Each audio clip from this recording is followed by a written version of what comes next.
every person who is attempting to raise and believes they should be able to raise venture dollars, which to be clear is far and away not the critical element to a successful business. You can build lots of successful businesses without VC.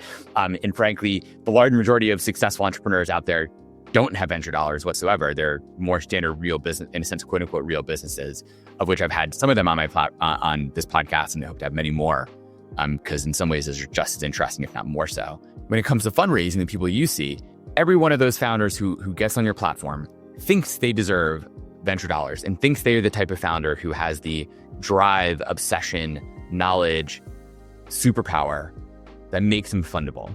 And yet they don't.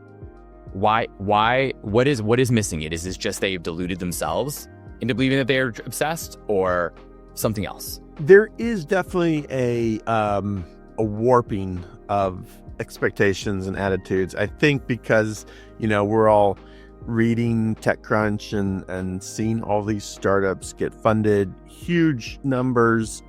Think about some of the AI startups that have raised capital, massive numbers with like no product, right? So it kind of skews the perception. And you see big stats about how much venture capital, dry powder is out there sloshing around. And so I think founders think, I'm better than average. I might not be the top 1%, but I'm far above 50%. I'm far better than average. I should be able to raise capital. And then they get out there and start pitching, and they realize, this is way harder than it looks, right? Investors are, there's a lot of investors out there. There's a lot of capital out there, but they're smart people. They're really choosy. They have a lot of options, what they can put their money into. And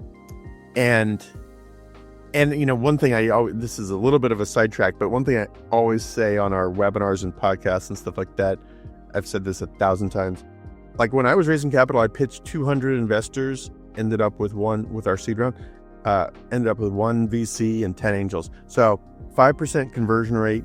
I also got rejected 95% of the time. And keep in mind, I had been raising capital for years, right? And I'm still getting rejected 95% of the time.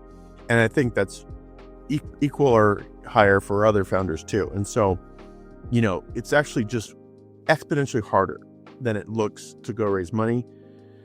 And if any part of your overall pitch is like kind of weak, you don't have any traction, you don't really have a relevant background, your market is interesting, but it's either too crowded or just too small at present, those are reasons for investors to say no. You know what I mean?